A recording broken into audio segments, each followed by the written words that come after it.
Hello, everyone, and welcome to today's webinar. I'm Camille Moore with Connect, and I'd like to thank you for tuning into Advanced Hotel Negotiations from the hotel side with Tom Pasha.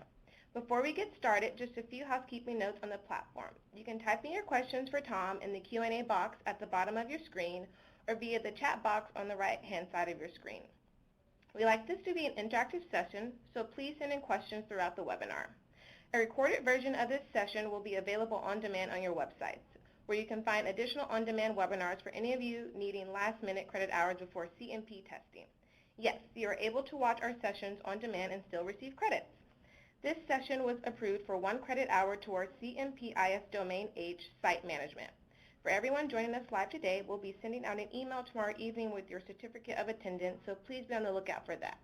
For any of you future viewers watching this session on demand and not live, please email me directly at cmore@connecttravel.com to receive your certificate. I'll type in my email address in a second. I'll share more information about our upcoming webinars at the end of the program, but let's go ahead and get started. I'd like to thank Kalahari for sponsoring today's session. Here to say a few words about Kalahari's meeting options is Assistant Director of Sales, Jerry Simon. Welcome, Jerry.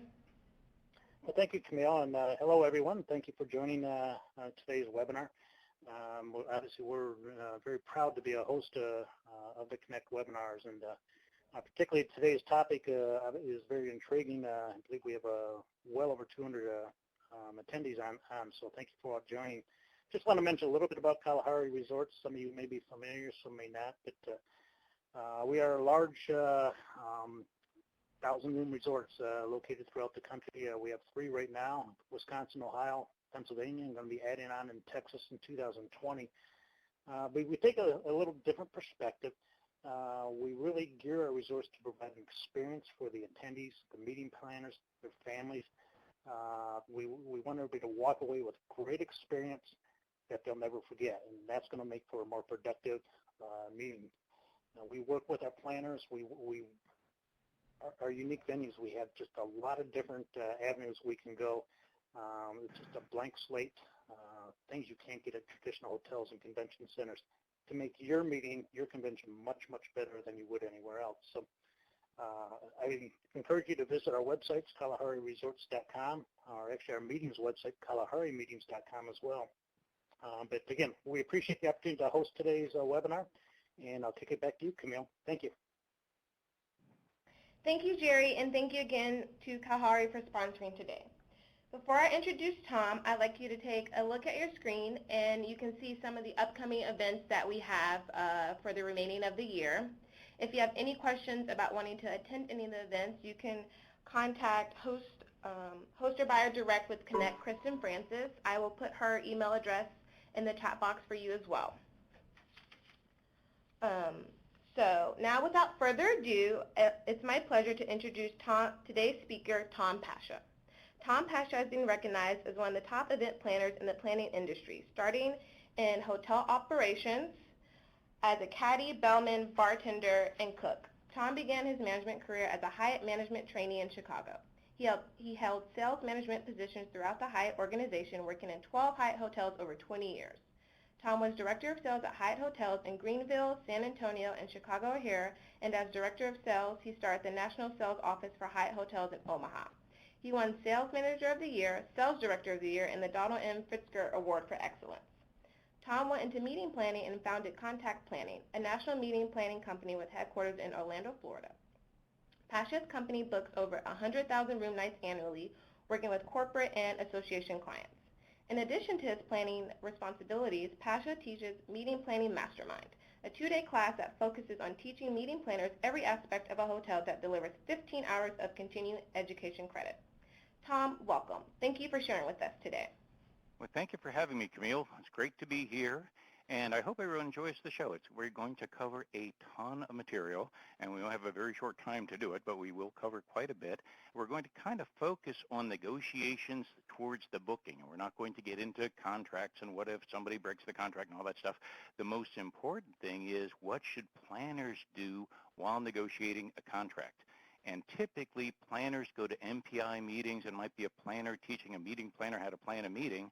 But in our case, what we're going to do is teach it from the hotel side. And as Camille had mentioned, I came up on the hotels. I'd started when I was a kid and worked all over the country in hotels and leading into catering and sales situations. So we're going to work on that. So you'll be able to see how a hotel really works. And a couple of things. With negotiations, I like to think of 3 rules. Basically, you want to be flexible, you want to be fair, and you want to be thorough.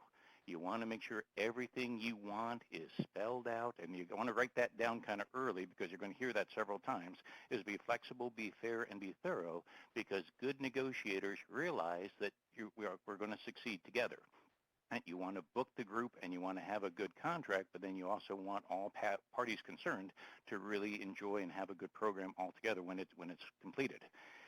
The other thing when negotiating, a lot of times people over-negotiate. We negotiate things if it's 10 rooms and a coffee break.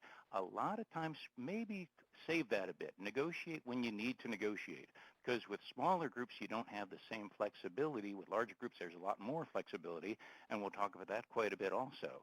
But the most important thing, like I said, these are kind of the starting points on how to get started on good negotiations. So we'll get kind of the program started here. As I said, for the introduction slide there, you see Tom Pasha. Basically, I've worked in hotels since I was a kid. I'm a BD before Disney, before Mickey, Minnie, and everyone arrived here in Orlando. I was here, and I worked in a lot of these hotels when I was a kid. Again, starting as a busboy, I worked at 12 Hyatts over 20 years, a 6-time sales director, and then I started Contact Planning. That's a national meeting planning company. We book, as I said, about 100,000 rooms per year and about 30,000 rounds of golf.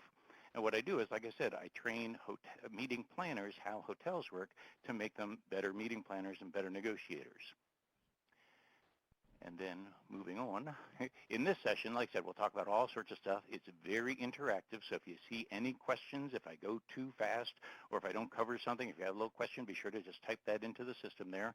Ask lots of good questions. Those are the ones I know the answers to, so hopefully we'll find a few good ones in there. And take notes, and I strongly recommend on the book is that to go ahead and take notes now. We're going to be sending out a hard copy of this PowerPoint, but be sure to take lots of notes and reread it when we get done, because you're going to find some stuff during the show that you'll miss, but you'll pick up later on. I've actually had planners take this workbook with them on negotiations, and they use it either on the phone or even sometimes in person, and a number of them said they really enjoyed it, and it really works.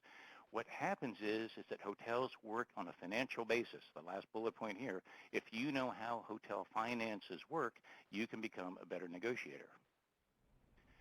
But what I want to do, we're going to have these polling questions throughout. I would like to kind of ask everybody, get a sense on how many years have people been in the business. So if you would just go ahead and take a minute and plug in how many years you've been there. Wow, quite a few. Look at this. So we've got some, 20%, maybe at 7 years, 3 to 5 years, 9%, 10 years or more, 62%. So quite a few. So we've got a good experienced group. And if, by the way, if you do have the urge, take a look at the website, www.meetingplanningmastermind.com. And that particular program, that's the 2-day session that Camille had mentioned, where you can get 15 hours of CMP credit, number one, but then we get into how to read a P&L and how to read a contract. We get into a lot more specifics, where this is, again, primarily about hotel negotiations.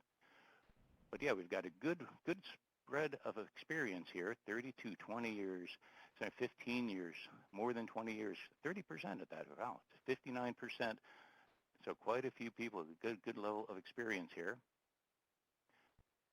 And then the other question I had is that we're talking about this, and we may talk on this if we have time. We have a few topics that I have people ask about. In addition to contract negotiations, what other topics would you like to discuss?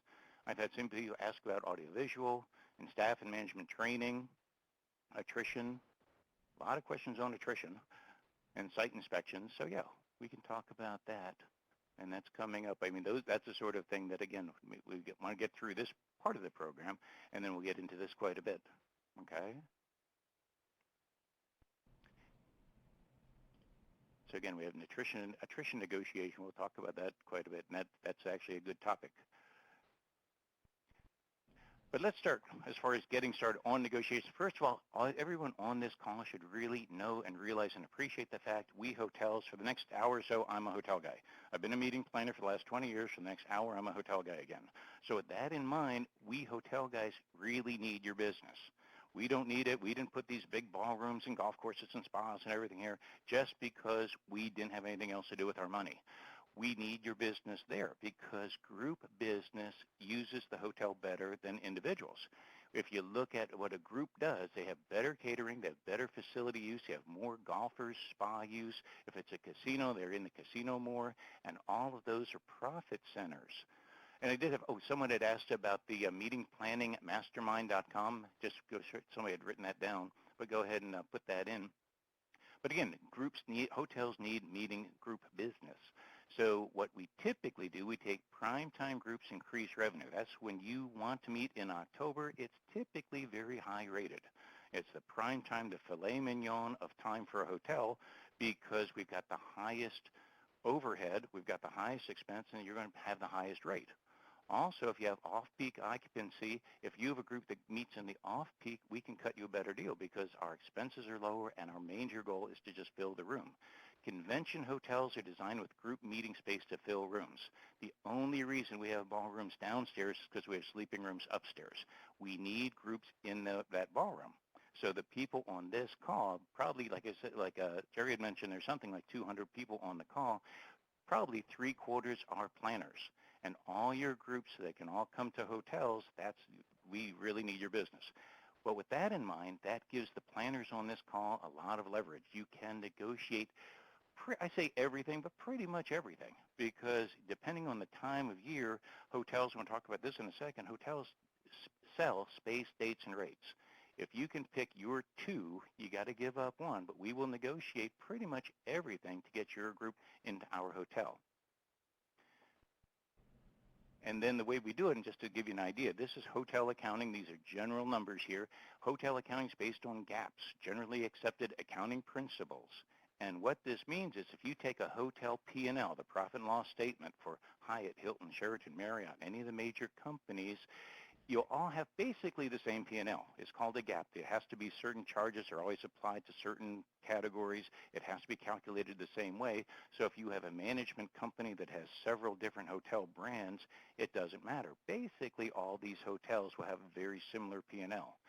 But if you look at this, that rooms will bring in 80% profit. We get to keep 80 cents of every dollar we touch in the rooms.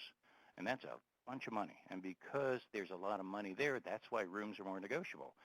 Catered F&B, it's about 40% profit because we are buying in bulk and serving in bulk, so we're able to have a pretty good profit margin there.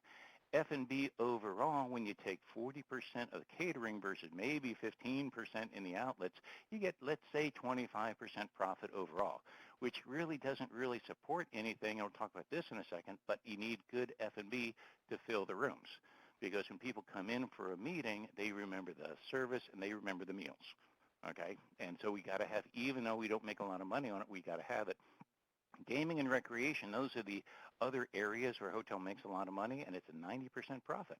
So there's a lot of big numbers being served here. Realistically, the two that everyone on this call is most concerned about is rooms and catering. So if you can bring a good group with good history in a rooms department to a hotel, you're going to have hotels fighting for your group. If you have a group that brings in good catering, that's the other part, because we don't make any money in outlets. We don't make a lot of money in the other areas, but if you have catered F&B, we get to keep that. So we're going to push hard to get a good catering piece of business in our hotel. So again, for the rooms making 80% profit, basically the reason that is that all major expenses are covered as capital. So if I have TVs, towels, linen, equipment, beds, mattresses, all that stuff, I'll buy that now and expense it over several years in most cases. The only really point that where it's an expense to have a room occupied versus not occupied is when a guest checks in, we have to have somebody check the guest in, and then we have to have a housekeeper flip the room, then we have to have somebody check the guest out. So basically the only difference between an occupied room and an unoccupied room is the CPOR, the cost per occupied room. And all that is a housekeeper, typically, and the equipment for that housekeeper, and then the staff at the front desk to get them checked in and out. All the other expenses are static, whether the room is occupied or not. We still got to pay a mortgage on it. We still have taxes, insurance, everything else. The only thing that we get is that if we have a body in that bed, as we hotel guys say, if I got a body in the bed, I'm great. I used to, and the way I taught it as a sales director is that if I have a 500-room hotel and I only fill 499 rooms tonight, and then I sell 500 for the rest of my life, I'll never get that revenue back from that one room for that one night. So it's so important that as a hotel guy, I'm maximizing my sales. I've got to make sure all my rooms are full. That's my number one priority. So again, the people on this call now have leverage. And realize that because when you have all these hotels in a lot of markets, they're overbuilt, they're very competitive. And when you're negotiating, just realize that hotels really need this business. Like I said, hotels keep 80 cents of every dollar they touch. A non-gaming hotel, primary profit center. Okay, so that's where you're able to negotiate your better deals. We'll talk about that in a second. And then in food and beverage, we call it the L side of the P&L. We get to have all this stuff and spend all this money, but we don't really get to keep out much of it. Like I said, outlets make just 15% profit, and outlets would be the coffee shop and the restaurant and the bar and all the stuff. Maybe 15, maybe 20% profit, but banquets make 40% profit. And the reason that is, you look at the bullet points here, F&B is much more labor and materials expensive. We don't have some burger flipper. We have an executive chef. And when you have the executive chef, we have sous chef, saucier, garde manger, all the other positions in the kitchen. And there was a famous cook, is Escoffier, a famous French chef. And he wasn't the most famous French chef, but he was the famous one that actually wrote anything down. But he actually would hire and bring in he was the general, and everything else is organized as a military movement. So when you hire one executive chef, you don't just get the chef, you get him plus all of his or her staff. And you have to hire them as a group because they all travel as a group. We don't use anything frozen. We don't use baked goods, a butcher, food prep. Everything there's got to be fresh, seasonal, sustainable, and they're now very much in demand for most of the upper-end hotels. We've been doing it for years. Total profit of 25% is good in F&B, but again, it's 25 in total F&B, but the 40% is the banquet part. So again, if you're bringing good banquet business, the people on this call now have negotiating power. Okay, and then financial matters, basically what we do right around now going into 2018, we're doing our annual budget. And as Jerry from Kalahari will tell you, the annual budget is a painful experience on many levels. It's basically 365 calculations where we do a day-by-day forecast of every way we can make a dollar. In rooms, food and beverage, recreation, spa, casino, any way a hotel makes a dollar, we put that on the forecast. And then we do a quarterly forecast, a monthly forecast, and then we do a 10-day, a 7-day, and a 3-day forecast. And then we do what's called the flash report. And that's every day we get a report card of how we did the night before, and we compare that to our annual budget. So we know exactly how we are compared to the year, that what we told our owners the prior fall, and that we tell them in that day that we either hit or we missed or we beat our annual budget. And the point is that for the planners in this call is maximize and measure your revenue. Do a calculation of how many room nights at what kind of average rate, what was your catering spend, what was your food and beverage spend overall, what was your audiovisual spend, because hotels actually get a commission on audiovisual. So all of this, as much revenue as you can give to the hotel, that is going to make the people on this call be a very attractive piece of business. And it used to be that you could call the sales manager. It is kind of interesting. You call the sales manager, and she could give you a rate, give you the space, discuss the rental, whatever it was going to be. That's not really the case anymore. As the last point says, what happens here, the sales manager has to sell you on the hotel, but then they've got to talk to the DOS and the DORM, the DOS and the DORM, the Director of Sales and the Director of Revenue Management. And the director of sales was basically, after years, that was the boss of the sales department. And now there's called the director of revenue management. And that person, what they will do, they act basically what's called a Rev Maxing. And they will make sure every group is a Rev Maxed, where they're using an optimum number of rooms, optimum amount of meeting space. That let's say I worked at a golf resort, we wanted to make sure everyone played golf. Wanted to make sure they're getting spa treatments. Want to make sure everyone's using all the amenities of the hotel. And the more you can give to the director of sales and director of revenue management, you got to give that to the sales manager, because he or she's got to fight for you every day. It's called the business review meeting, daily business review meeting. A lot of times they'll go first thing in the morning. The sales department will do a stand-up, and everyone will go around the room and talk about whatever group they've got working that particular day. And at that point, a lot of time, the director of sales, director of revenue management will say, here's the rate we need you to get, here's the space they can have, and they make decisions on the spot. So you want those sales managers fighting on your behalf. So that's real important. And then what we fight about in hotels is basically how the hotel math, as we call it. And the way this works is that most hotels, we just go through, these are the basics, is that most hotels are built with about 100 square feet of meeting space per group room. So if I have a 500-room hotel, and if I can reasonably expect I want to go for a 400-room group block, for those 400 rooms, I need about 40,000 square feet of meeting space. And that's hard wall meeting space, ballrooms, breakouts, not counting hallways and outdoor ballrooms and all the other stuff. Just saying the hard wall meeting space is typically 100 square feet of meeting space per room. And for the people on this call, it's very important to know that, because if you're over 100 square feet, you're considered a space, well, we'll call it, it's called a space hog. If you're under 100 square feet, you're a very preferred piece of business, because we want business that is not going to necessarily use all their meeting space. Pretty much Hyatt, Hilton, Sheraton, Marriott, all the major corporate and convention hotel companies work with about 100, 120 square feet of space per room. That's the first thing. But then you go through the rest of this. You want to make sure you're using rooms to make sure that you, again, as many rooms as you can with excellent history. Again, you want the hotels fighting for your group. You want catering. So you got to tell them that you do have catering involved, so you're going to bring in 40% profit in catering. And then the next line here, it says 125 per room per day pace in catering. That's fairly standard now in most cities. It's 125 or so, typically plus plus, so about 160 inclusive per room per day in catering. And it sounds like a lot until you figure, well, it's a $30 breakfast, $40 lunch, $70 dinner, plus plus. You know, when you get to those numbers, it gets to 125 pretty quickly. So if you're showing that kind of booking pace, you will have hotels competing for your business. And again, we have a lot of hotels on this call, and I think every hotel person say, yeah, if we can get 125 per person plus plus, that's a nice piece of business. And so what we want to do is we will fight for that particular piece of business. And then kind of a little insider scoop here, a lot of times we will stack tentatives. And we'll have 2 and 3 and 4 groups all going for the same set of dates, and we'll look at it and see which hotel, or which group rather, is bringing in the most revenue.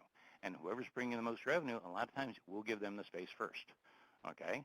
The other thing to think about, and so those are the revenue parts, the other thing is that how does your group impact the hotel's occupancy? And that's the next bullet point. If I have 300 rooms times 365 days in the year, that means I have to fill 109,500 room nights to run 100% occupancy. If you, the meeting planners, can bring a group like this 1,000 room nights in a year, you've just put 1% on the annual. So if you can book a series of meetings in a smaller hotel like that, you've got a lot of negotiating power. If you book a small group inside the next 2 or 3 months, it says next bullet point, 90 room nights is 1% on the monthly. So if you can do 90 room nights on that, you're going to go from, say, a 76% monthly to a 77% or 79 to 80%.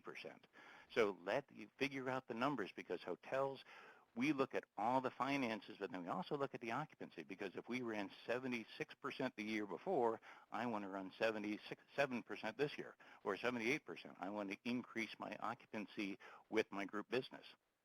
Okay, so basically, like I said, these are the most important, the space, the catering, and then how does your business impact my occupancy? This gives the planner some power here. And then, we'll go on from there. Oops. Hold on. There's a couple of things I'd like to say when you're just starting negotiating, and these are areas, again, some clients say, well, how do I get started? What do I say first? Okay. Typically, you'll have an RFP, and the RFP will have basically what you want, and then you'll send out the RFP, and the hotels will respond on whatever level, and sometimes you work through a third party or an agent or directly with the hotel, or however you'd like to do it. Couple insider items here. Number one, hotels, we typically have what we call a first quote, a fallback, and a lose it.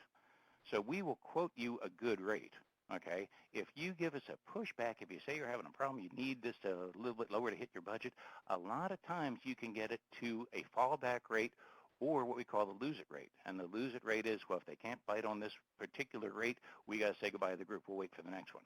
So that's important. So as planners, don't necessarily agree with the first quote you hear. Okay, and that also goes for the next part. Ask for more than what you really need, because the hotels will quote a little bit higher too. So really somewhere between what you want and what you really need, you'll find the correct answer. And so that's one thing. And then let's see, I've got so many here. My meetings are space intensive with very few sleeping rooms. That's actually a good one. I'll just interrupt myself for just a second. I like to look, if I have a very heavy, space heavy group, what I'll do is I'll go to the convention calendar for the CVB.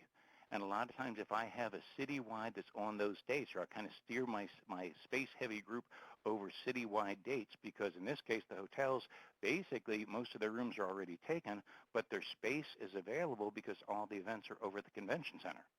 So a lot of times, take a look at that. Any of them, especially in the major hotels or major cities, they do have a convention calendar that'll say how many people and what the headquarters hotel is.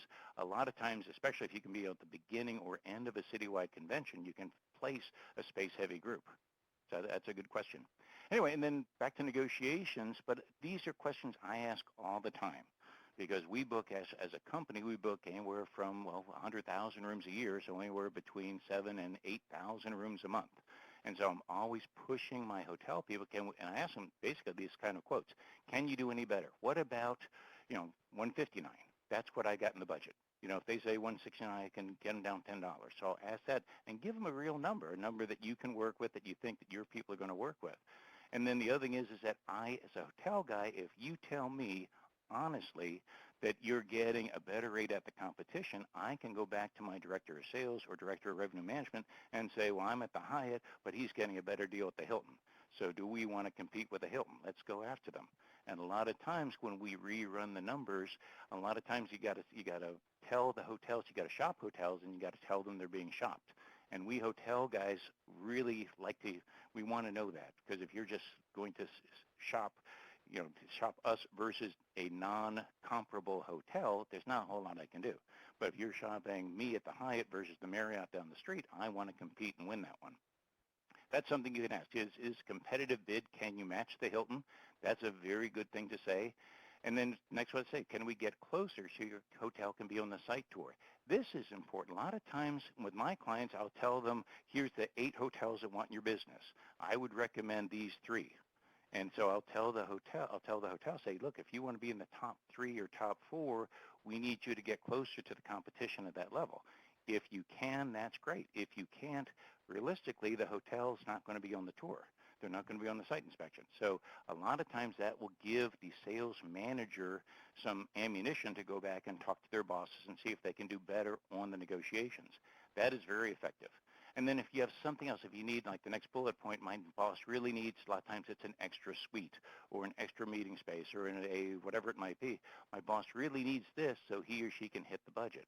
A lot of times, again, you're giving the sales manager something to take back to his or her people. And then last, what I like this a lot, can we get to, and then tell what your target rate might be. If so, we can get this signed by month end or close of business. And that's real important because hotel sales people, we're evaluated constantly that we've got to hit our month end and quarter end and biannual end, our target numbers for each one of those. And if I can cut a deal and hit that number, that's, again, some good value I can take back to my boss. And these are all, you're being honest, you're being flexible and everything else, but you want to be able to let them know it's a competitive bid and you want to maximize and negotiate your best package. And then we negotiate basically, like I said, dates, rates, and space. Okay, that's all we got. Okay, we don't negotiate a whole lot of other stuff. We don't negotiate audiovisual because there's not a whole lot of profit there anyway. But dates, rates, and space, those are our big 3.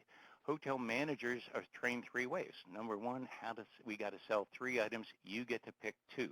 The planners on this call, if you pick the 2 that are most important to you and you're flexible with that 3rd one, you have a lot of negotiating leverage. Okay. Number two is there's no bad bookings, especially if you have a Tuesday arrival or if you're space heavy. A lot of times they say it's a bad booking. A lot of times if you're flexible, they can move you to dates where it's not a bad piece of business. And again, when I used to teach my salespeople, it's not what you book, it's what you move. Is that if the client wants to come in that particular week, if I can cut them a deal and move them to a Sunday arrival, for example, that's a better piece of business. So I used to actually work very hard with my salespeople to say, let's get it to the best to optimize each booking. So we're going to talk about those particular dates, rates, and space in particular. And when I say dates, basically there's a couple of things that you can do immediately while you're negotiating. Number one, I like this one a lot. If you're flexible with your dates, ask the sales manager which dates deliver the best deal.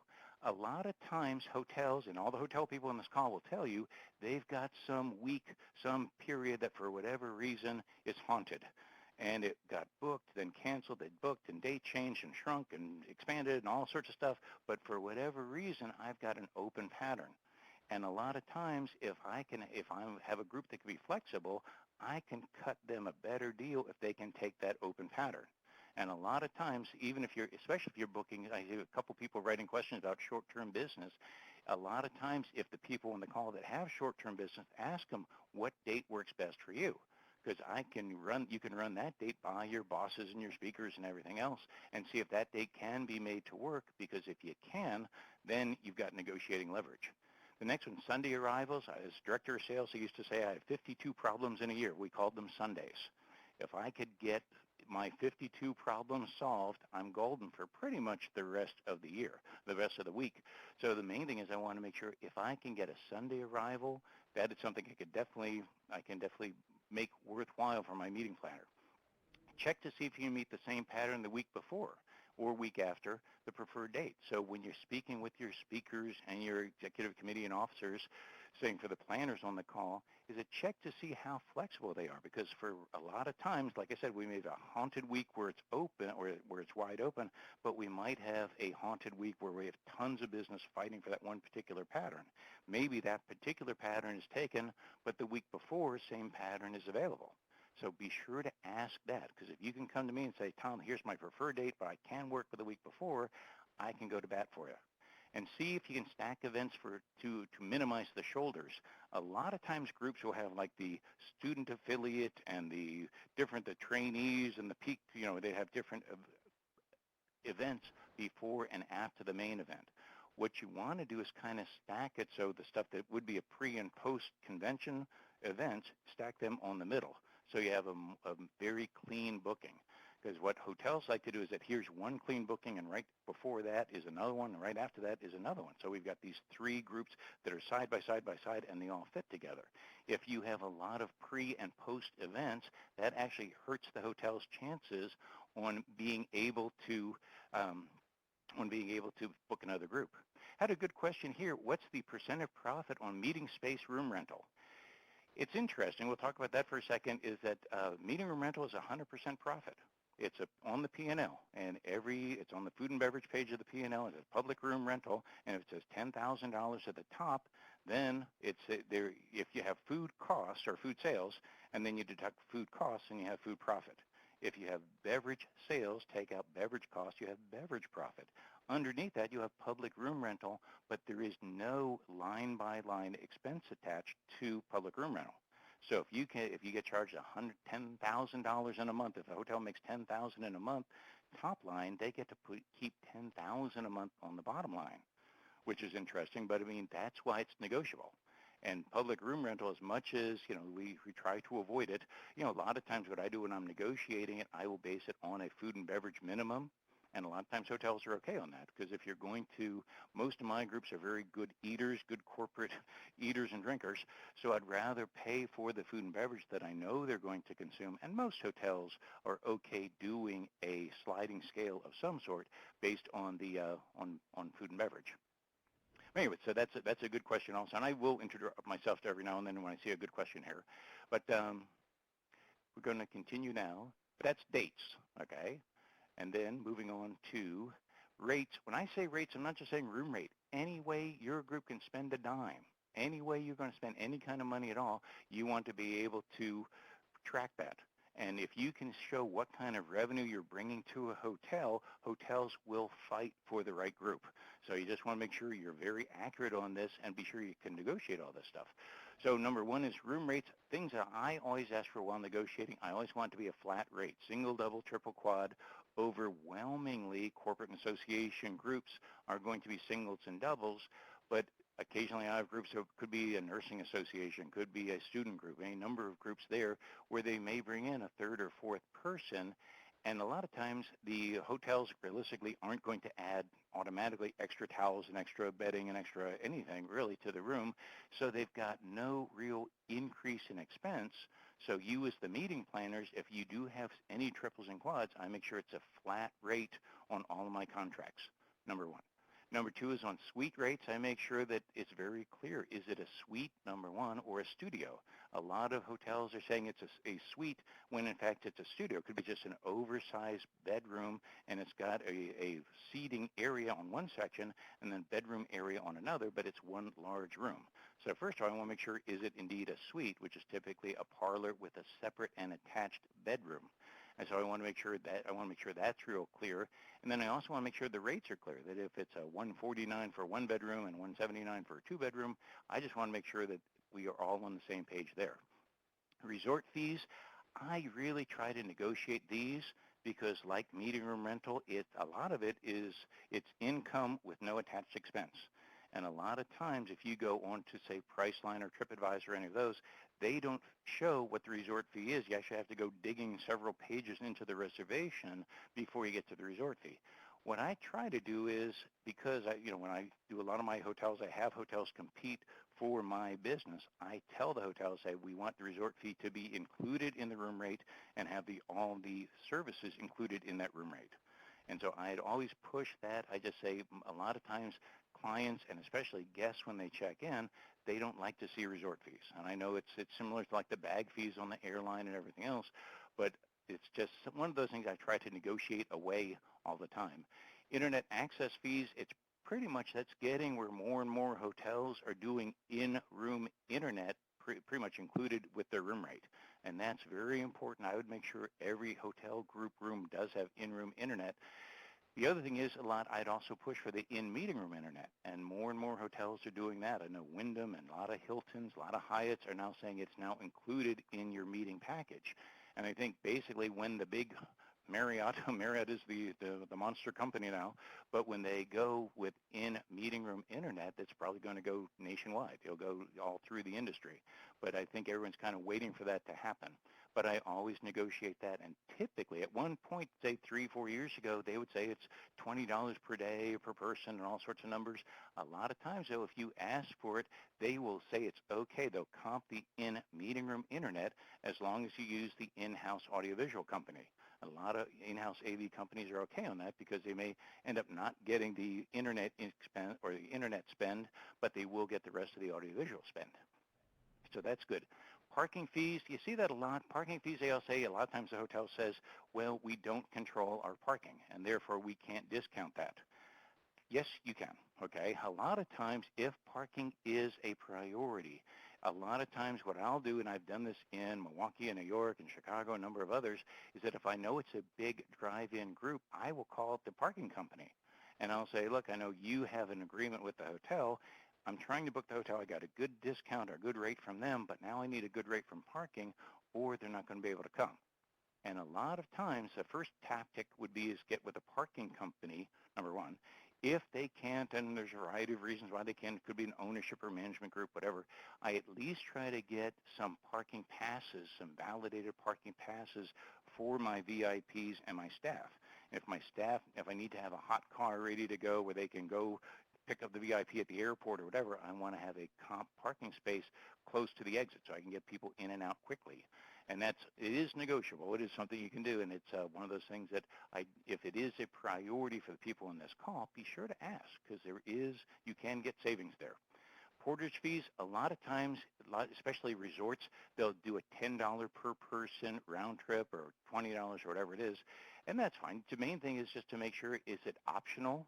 Where do people pay for that on their own, or does that go into the master account? And portage fees would be, for those who may not know, is that could be for the bellman. And the main thing is make sure that your people, if you are picking up the porterage fee, make sure your people know that it's already on the master account. And I always try to discount it a bit anyway. Same with the housekeeping fees. I'll ask about that. Some hotels have a mandatory housekeeping fee, and I'll ask about that and see, can I make it optional? And I do like to tip housekeepers just because they work very, very hard, and they typically don't get tipped, and they really deserve it. But I always try to make sure that if I am picking up a housekeeping fee, that a lot of times you actually have a business card made up and leave that on the dresser in the rooms, addressed to the housekeeper. Say, dear housekeeper, your gratuity has been put on our master account. Thank you for your great stay. And something like that where they've got a business card where they know to take that to their supervisor and they can get their housekeeping gratuity. And the last thing is room delivery fees. This is a minor thing for most hotels, and a lot of people sign it, but a lot of times if you have a group that uses a lot of delivery fees, sometimes they'll say it's $3 per room to slide something under a door. And if you've got 200 rooms, that's quite a bit. That's a lot of money, and it's, you know, could be $600, and if you're doing 2 or 3 of those, it's $1,200 or $1,800 in room delivery fees. If you need a lot of delivery fees, that is negotiable. It's not a commandment that we're not allowed to negotiate that, because realistically, they're not paying some staffer $3 a room to slide something under the door. They're not paying that. They're basically, it's going to the hotel, which is fine, but because there is a lot of markup there, that makes it negotiable. Okay. Let's see. Somebody. Oh yeah, somebody has a good question here. Question: I try to negotiate all-day beverage package deals. Most of the time that works. Coffee prices are ridiculous, $80 to $90 per gallon. Yeah, we'll talk about catering in just a minute, but basically I'm a big believer in negotiating coffee prices. Not everybody wants, I think my highest was with, I think the Hilton in San Francisco, and beautiful hotel, wonderful place, historic, great hotel, and it was $150 a gallon plus plus. So $200 a gallon for banquet coffee, and there's only 20 cups in a gallon. So that means it's $10 a cup for banquet coffee. So what I will do is that if I know my group is a good coffee drinking group, I'll say in this case I want to do a per person price. Could be 40, 50, whatever dollars per person per day, and it's basically for an unlimited break idea. Or I'll try to say I don't want to pay more than $50 a gallon for coffee, or $70 a gallon, or whatever it might be, whatever I can negotiate, and I'll try to get negotiated coffee prices on my contract. Again, if I have, one of my groups is a retired Navy reunion group, and these are older people, and they don't like Starbucks coffee. A lot of older folks think it tastes burnt. And what they'll do is they say, with that in mind, I'll say I don't want Starbucks because my clients don't like Starbucks. Whatever your house blend, nice, good coffee, whatever it might be, would be fine. And I'd like to come in at $50 a gallon, for example. And that is very reasonable. The other thing is that whenever you're doing a food and beverage purchase, when you're saying $50 plus plus, that 24% again goes in as a service charge on the P&L as income, but there's no assigned expense to it. So if I make $10,000 in service charges, I get to pay $10,000 on my bottom line. And I know it goes to other expenses, but there's no line-to-line expense attached to a service charge. So I also try to negotiate, we'll come up with this in a second, I try to negotiate that. Some hotels are getting into 24 and 25% service charges. That turns into a pile of money. So what I try to do there, as much as I can, I'll try to negotiate that down also. And realistically, I always try to say, once I have one hotel to agree, then I could tell the other hotels, look, Mr. Hilton, the Hyatt guy is okay on it. Can you match what the Hyatt is saying? And then same with whoever it was, I will try to have one hotel match what the other hotel had offered. And the next one here is it's dates, rates, and space, and the space odyssey is just to make sure that the space is accurate. Just make sure the space, because that is so important. How many times have you booked a group and then it's missing the office on the last day, or it's missing the setup time or whatever? Just make sure in the course of doing the contracts that your space is being assigned correctly. A couple of things, reminders. I'm sure everybody on the call does this, but I always like to remind it. Make sure day, date, and time matches. I did 3 contracts today, and all 3 were wrong. So make sure, because a lot of times people are merging, and I always hear that we're so busy and everything else, which is fine, but I've got to turn this into the client, and these are legally binding documents. So I want to make sure day, date, and time all match, okay? And then next thing is that show the 100 square feet per room, and that's something what I would do is I'll take how much square footage I need, and if I can come in at 100 square feet or less per room, I'll tell the hotel manager that. And a lot of times when they see that and it's already been calculated for them, you're giving them some ammunition. I'd like to show setup and tear down days and setup and tear down time. I want to make sure if I'm going to go from a schoolroom setup to a rounds for dinner that evening, I've got a couple hours to move that furniture. Because a lot of times they do these fast turns, these all hands on deck turns, and they're kind of dangerous. I've seen people get hurt on those things, and you're moving very quickly a lot of equipment. So ideally, I like to have a good, calm room turn, but that has to be in the contract. Setup and turn times, you talked about that. A lot of times it says breakfast versus continental breakfast. Be very specific with your salespeople. Tell them exactly what you want. Is it a continental breakfast or a full breakfast? A lot of times we have what's called Delphi, and Delphi is the computer system that a lot of hotels use, and if they don't use Delphi, they use their in-house version of that, where Marriott's got one, Hyatt's got one called Envision, but basically it's the same thing. But if you plug the word breakfast in there, it makes the average check for breakfast. If you say continental breakfast, it's the continental breakfast check in there, and that's how they calculate what your food and beverage minimum is. So the point there is just make sure you've got an accurate level of which meal you're serving. I got another question here. Many hotels do not give names of the rooms, and let's see here. I see that. And a lot of times, actually what I say, many hotels don't give names to rooms because they have to move things around if possible. What I do is, a couple things on that, is that when I have a group on a contract, I always ask them to put the group room name, or the room name for the meeting room name, and the square footage. And I do have it in the contract that they can move the names or move the room as long as we're getting comparable square footage. And that's a good item to put into a contract. And then someone else asked, can you repeat the 100 square foot per room comment? Basically, that goes back to, again, if I have a 500-room hotel and I can expect 100 rooms of transient demand and 400 rooms of group demand, I need about 40,000 square feet of space.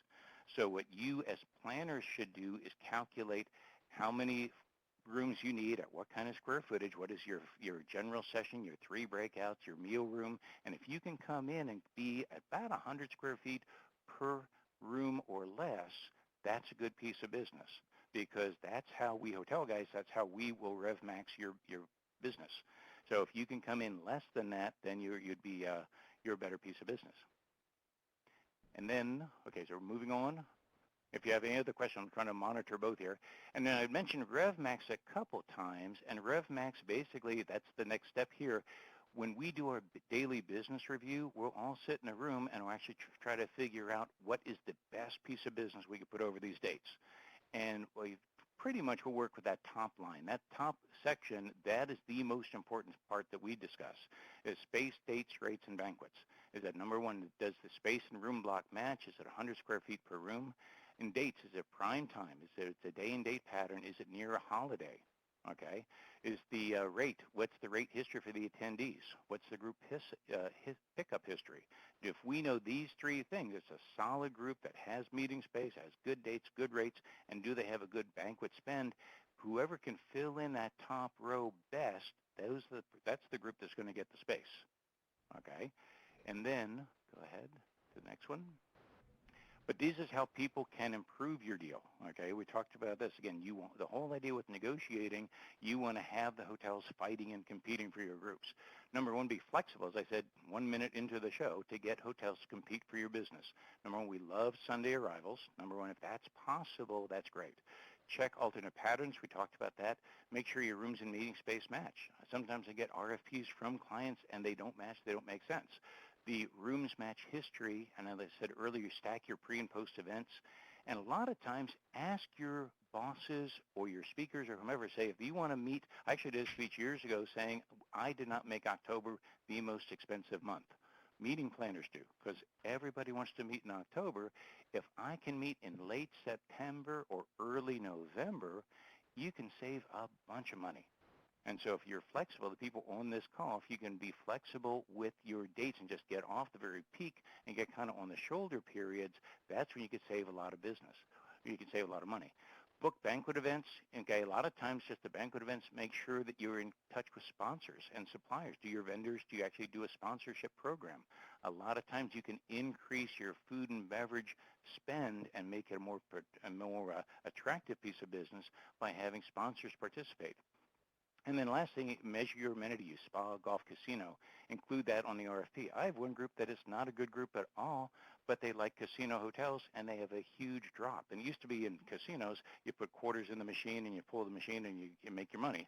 Now they don't do that. They've got these little swipe cards. So if they will assign a swipe card to all the people on your group, people can swipe, and they can say how many hours they're in the casino. And they can also track what the handle was, how much was dropped by your group. If you have a group that likes casinos and uses casinos, you can get an exceptional deal if you can prove that your group does a lot of casino play, okay? And that's always, and those are all good ways to improve your booking. If you want to top 5 negotiating techniques to stretch your master account, these are things I ask for pretty much every time. If I have a group with a budget, these are things I ask for every time, and I typically will get them. Okay, in catering, I'll typically ask for 10, 15, 20% off current menus. And a lot of hotels are okay with that. The trick with that is, please, is make sure you've got a copy of the current menus. Make sure that when you're asking for a discount, so you can calculate that you're getting the percentage off the current, not the menu 2 years from now. I always ask for that. The other thing is I actually have a number of groups like this where they have guaranteed menu pricing. I'll say a dinner of $28 plus plus or $35 or $55 or whatever it might be, plus plus, and I'll have that in the contract. I'll have guaranteed coffee prices. And again, this $125 to $150 plus plus for coffee is hugely expensive. And if the hotel can basically keep the rest of their markup on everything else and have to cut you a deal with coffee, that's something most hotels can talk about. And it's going to not, they may not make their normal margin on the coffee, but they will make it on everything else, plus they're filling rooms upstairs. And then the other part I'd like is at water stations. A lot of times everyone's into bottled water. I used to say it's fun because Avion spelled backward is naive, because we spend so much time, so much money on bottled water. And now I tell my clients, I say, let's go green. Let's eliminate all this plastic waste and everything else and go back to the water stations or the pitchers or bubblers, and just the way it's a lot easier and a lot less expensive. Audio-visual, I always ask for guaranteed prices. Again, if I have a big AV show, I'd ask for that, or a discount percentage. And at minimum, I say I want to have the in-house AV company bid for the package, and if they get it, that's great. If they don't get it, I don't have a patch fee for the outside vendor who will be getting the bid. So that's real important. You may want to circle that one.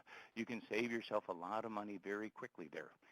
DIY power strips, I have a ton of groups. I'm sure everyone does here on this call. They have to bring in their laptops. And a lot of times power strips, they turn from a $4 purchase at Walmart to a $50 a day rental. So if you would, go ahead. I say if you can do that, just let the hotel know that you want to do the DIY power strips and complimentary in-house power. If they have to drop a box out of the ceiling, that's typically a charge. But a lot of hotels will say even if you want to plug into a wall, that there's a charge. Be sure to, if that's something you want to save money on, you got to bring it up during the negotiations. And lastly is the host or hotel hosted events. Every hotel has an S&P page, so the sales and promotion page or the advertising promotion page. They have a budget where if you ask them to comp a board of directors dinner, comp a reception, do a spouse event, whatever it might be, they can use that as part of their promotional budget. And when I was sales director, I would constantly comp a margarita party in San Antonio or a pizza party in Chicago or whatever I was doing. I would comp this because I got them to come in on a Sunday at a good rate. I would not discount my room rate, but I would end up comping a margarita party, like I said, which in the big picture doesn't cost me that much at all. I'd much rather comp it and host it. So if you have a group that if you want to have them in on a Sunday and you want to negotiate, if you're getting close on your budget, ask the hotel if they can do some kind of hosting. And again, they might say no, but they might say yes, because you're using all these rooms. A lot of hotels that say, well, based on 80% pickup, yes, we will comp this event. And so a lot of hotels would be okay on that. And then the steps to how to negotiate your best deal. This is actually a really good, this is probably one of my favorite slides, which is troubling I have a favorite slide. But on your RFP, show your rooms, catering, and amenity spend. Tell me what you're going to spend. That's so, so important. And then attach a report of the convention from the year prior. Help the sales manager sell to the DOS and DORM, the DOS and the dorm. You got to help them because they want to come in. They want to book your business because every month and every quarter, they are responsible to hit a certain number of produced rooms. Don't hesitate to ask what you need. The hotel, like I said, we need your business. Negotiate in person. This is interesting. If it's a small group, don't worry about it, obviously. But if it's a big, important group and you're spending significant revenue, I would get on the plane because a lot of times you can get with the sales manager, sales director, even the general manager, and you'll get a much better deal and a much better negotiating session in person than you will over the phone or an email. Okay. Next point, shop several hotels and tell the hotels are being shopped. I just got a nice program in San Antonio, great group, and we have 4 excellent hotels, and all 4 of them are going at it. All 4 knew who the other 3 were. So, and they were competing to the point where I had 4 excellent programs or 4 excellent bids, and one hotel was selected. So it was a very fair fight, and hotels like that because as long as it's a fair fight, that if I'm going my hotel versus the Hilton, I'm okay on that. If it's my hotel versus a Red Roof Inn, I got a problem. But if I'm competing with comparable hotels, I can compete with them. Tell the hotels your decision date. Okay, that's real important. Also, if you say you're no by month end, that's real important. Like I said, next point here: negotiate at month end and quarter end.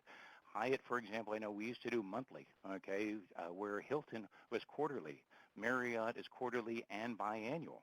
So if you can do by the end of June, that's a big deal for actually pretty much all of them for Hyatt, Hilton, and Marriott, for example.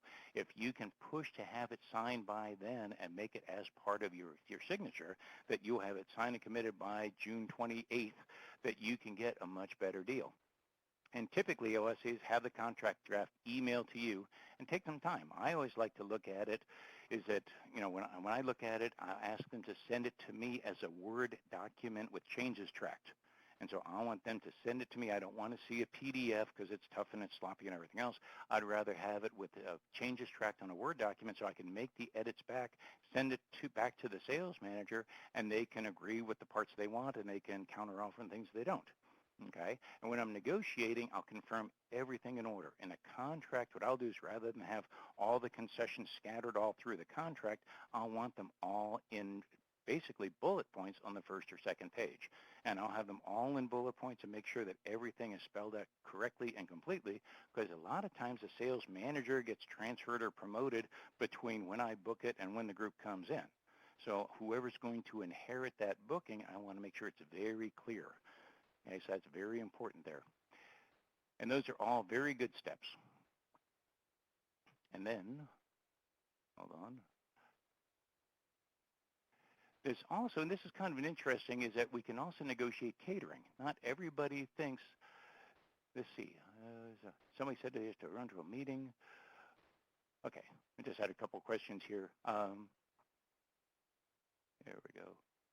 Anyway, this is part of the catering thing we talked about just a few minutes ago. Know your attendance, your history, F&B spend, and you can negotiate all this stuff. And again, we can't negotiate menus in the restaurant because we don't get to keep any of that money anyway. But we can negotiate the menus and topics in catering. Confirm prices and menus TBD. I typically say that I need a $35 plus dinner or whatever it might be. I put that in there. Negotiate percentage discounts. 10 to 20% is common.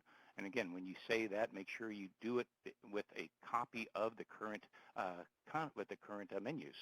Current pricing for catering over a year out. A lot of times they'll say, well, it's a 2018 booking, but we'll guarantee 2017 pricing. Make sure that's in the contract. The next one is menu matching. When I was in catering, we were told to menu match as much as we could. So if we had a big banquet where everyone's having cheesecake for dessert, we would try to book every other banquet that day to have cheesecake also. So if everybody's having cheesecake, that lowers my cost and my percentages. All I'm doing is cutting up cheesecake all day. So if you can do that, you can ask the hotel or your catering manager what else is being served that day, and could he knock a couple bucks off your cover price if you menu match it. And a lot of times it's very successful. I've had a lot of groups do that, and a lot of times that works out well. As for a nonprofit, we have a lot of association and student groups on this call. A lot of hotels have a nonprofit, a fundraiser, a veteran or senior, junior menu, all of that. They've got a special, like a kind of a discounted menu. Ritz-Carlton has one called the Pineapple Menu. And the Pineapple Menu is basically their corporate menu, but it's smaller portions and a little less prep, and it's a little less expensive. So you can ask for all that. A lot of times they will have something, hotels will have that. Ask for a seasonal special. Why is it? It says here sometimes you'll have like a chicken or steak or some big hot entree for lunch in summertime in Florida. You know, if you're going to be a seasonal, yeah, I would say if you can go something light, do a soup and sandwich, do a salad, something like that. There's nothing magical about having a massive plate of food for all three meals. Most people are eating lighter and smarter anyway. Confirm exact menu items and prices in your contract. We talked about that. Use in-house coffee and water stations. We talked about that also. And then the last thing about service charge. Do you tip 24, 25%? Most people don't, okay? Oh, somebody just asked about that. A lot of times you can ask for a custom menu, and realistically, a lot of people say, well, we can't touch the service charge. They treat it like it's some kind of commandment. We realistically, if I can find one hotel that will, I can tell the other 2 or 3 hotels that they were able to come down to 20% or 21%. You know, when I was a bartender, we used to have 12%, and the bartender split the 8% and the house got 4%. Now it's 24% and the house gets basically 100% of the 24%. So they are making a ton of money there, which is, again, they use that for other expenses, but you have to, I would definitely, if that's something that you need to save money on, don't be afraid to negotiate it. Because again, you, the people on this call, the planners, you have the cookie. You have the business that all the hotels want to have. So if you're flexible with, again, your dates or your space, if you need a little help with your catering pricing or the service charge, give me something as a sales guy, give me something I could take back to my boss and have them approve. Because if I got to reduce my service charge by 2 percentage points, but I get 1,000 rooms at a $100 rate or $200 rate, a $200,000 piece of business, guess what? I am going to reduce my service charge to get my 200 grand because I get 80% of my 200 grand because that's rooms revenue, okay? So just think about all that. See, all this stuff works very well. Again, if you come back to the point, you're bringing group rooms into the hotel at 80% profit. That's why we do this, okay? So continue on. And then there's some things with value-added items for catering. And basically, as I said, there's 40% profit in catering, but even with that, there's not a lot of profit compared to rooms. But there are some things you can ask for that don't really cost the hotel much at all. Value items are added items are comps and upgrades that are charged to the hotel at cost, not retail, so they don't really hurt your bottom line. If you're doing $60 plus lunches, you should get a centerpiece, whether it's a mirror, tile, votive candles, a bud vase, something like that. All the hotels have that. They would be sure to ask for that. Props, themes, linen, upgrade, buffet lights, uplights, logo decor, anything you've got, ask them to see what they can do. Say you want to do something fun and interesting and cool, because hotels, we get bored. We get bored of the normal chicken breast and the starch and the veggie, so we want to do something cool. So let us know what you want, because maybe we can do something for you. I always ask for easels, stanchions, risers, podiums, flags, backdrops. I ask for all that stuff. Typically, backdrops might have some sort of setup, but all this other stuff is there in the banquet office, and you can ask for it, and a lot of hotels will be okay just bringing it out. Have the hotel host a wine toast. Like I said, they have that on their budget where they're okay asking. You can ask for it. A lot of times they'll do it in order to get your group in the hotel. Ask the chef and catering director. If you get the chef involved, chefs love this stuff because they get, again, easily bored. If they can come out and do something cool and fun and you let them know, say, I've got this group of Navy veterans, what do you recommend? Or whatever you want to bring, and they can come up and say what would be fun and what they could do at either as an upgrade or at a discount of some sort, and ask for seasonal and farm-to-table action stations, that sort of thing. A lot of times the house wine included with dinner, I'll ask about that. A lot of times they'll do that. A lot of times they'll do it, or maybe just a wine toast, something like that. And lastly, I ask for desserts. If I have a group that likes desserts, and I have a couple ladies groups that they do that and they enjoy dessert. So I actually have the chef and the pastry chef meet during the site inspection. We'll see what can be done. And then the last thing is when you're doing, or last thing about negotiations, I always like make sure that you've got everything spelled out in bullet points on the contract. And at some point you can come to the mastermind and we'll talk about contracts, or I should go through real contracts. This is the sort of stuff that I will ask consistently for contracts. Hold on a second. Excuse me. But a lot of times what we'll say is that's for 1 per 40 comp on a cumulative basis, and that's very important. Actually, 2 items on cumulative. That should be on your comps and should be on your attrition. Make a note on that on attrition. A lot of hotels are putting attrition on a day-by-day basis, which I try to avoid because on any given group, I could have one day where the group might miss their pickup, but the next day they'll beat it. So net, the hotel makes its money. Everybody makes the same money, but a day-by-day attrition could actually hurt my client. So I ask about that for 1 per 40 on a cumulative basis. The VIP upgrades and what's underlined there for the duration of the conference, that's very important also. A lot of hotels will say the VIP upgrades will be for the peak days of the event. You don't want that because the VIPs are your speakers and staff and officers, and they are always the first to come in and the last to leave. So you need their upgrade for the entire time. And ideally, you want that all the way through spelled out in the room block section on the first page of the contract. Next, ask for wireless internet in all the guest rooms, wireless internet in all the meeting space, complimentary meeting space based on the program and pickup, or meeting space with a catering minimum of X and such, plus, health club fitness for all attendees, attendee parking, if not comp, discounted to that. If they can't discount it or comp it, then I'll ask for a couple vouchers for my VIPs and staff. And there it goes. So it gets 5 complimentary validated parking passes daily. I'll ask for 10 to 20% off. Sometimes they'll say 20, and I'll get 20. And I have a lot of groups, a lot of hotels that say, yes, we can do 20% off audiovisual or 20% off catering as long as you pick up 85 or 90% of the group. You pick up all this other revenue, we'll cut you a deal on the AV or the catering. And the hotel agrees to host a 1-hour arrival night reception, beer, wine, and light hors d'oeuvres. The tricky part there, not tricky, the thing to remember is make sure that's spelled out.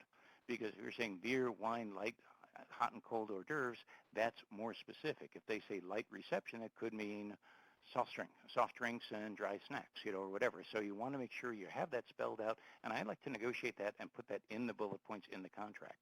The next 2, guest rooms accepted after cutoff at the group rate based on availability. That's really important. A lot of hotels will say at the prevailing rate, but I would say that the reason the prevailing rate was increased was because my group picked up so well.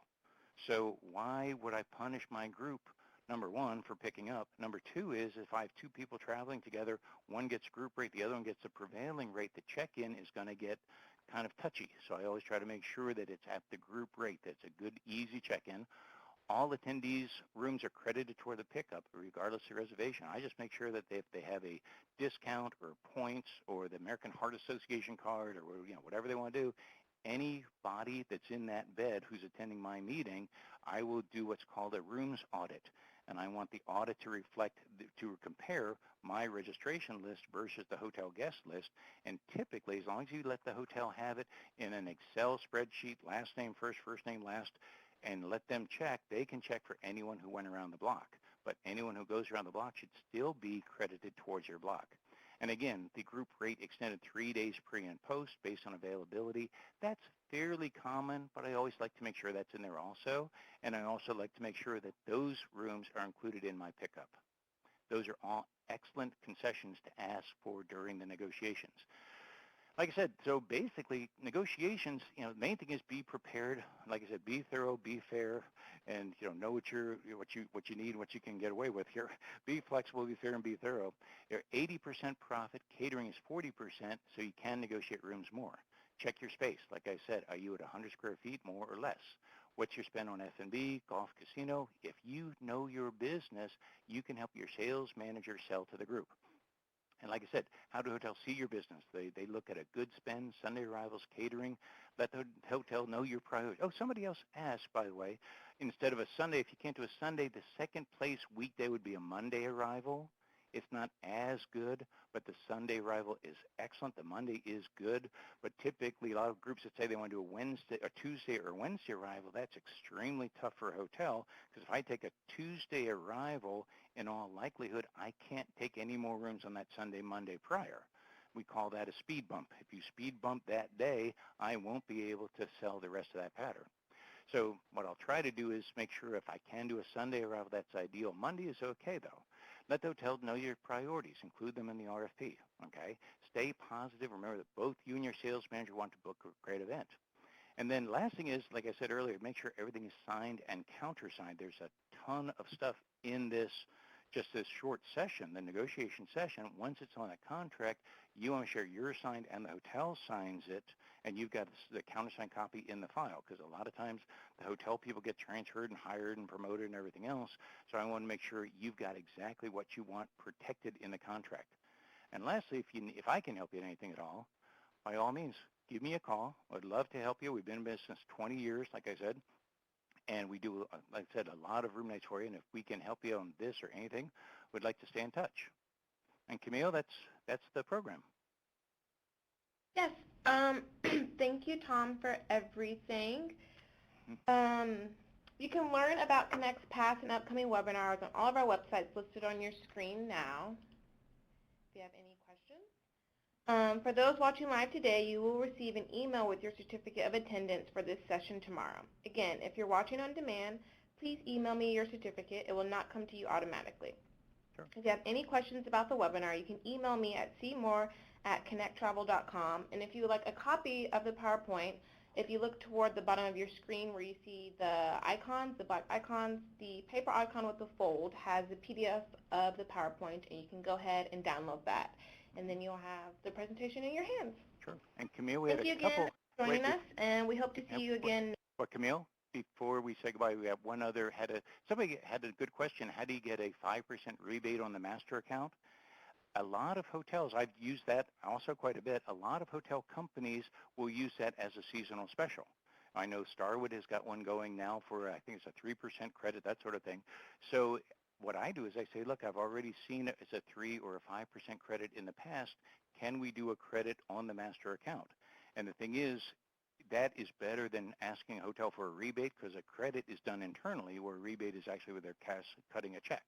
But I would definitely ask for that. Again, you can get it if you can get a lot of this just by asking. Okay? And any other questions? I think we're good. I think we caught a lot of questions here. Anyway, go ahead, Camille. I'm sorry. I just had want to answer that one last one. That's okay. I'm putting my email address right now if anyone has any questions about anything. Yes, and we hope to see you again November 29th at 2 p.m. Eastern Standard Time for another informative session with Connect speaker Debbie Tingler, sponsored by Meet AC. Sure. Thank you again for joining us. Everyone, have a great day. Thank you very much. Have a good day.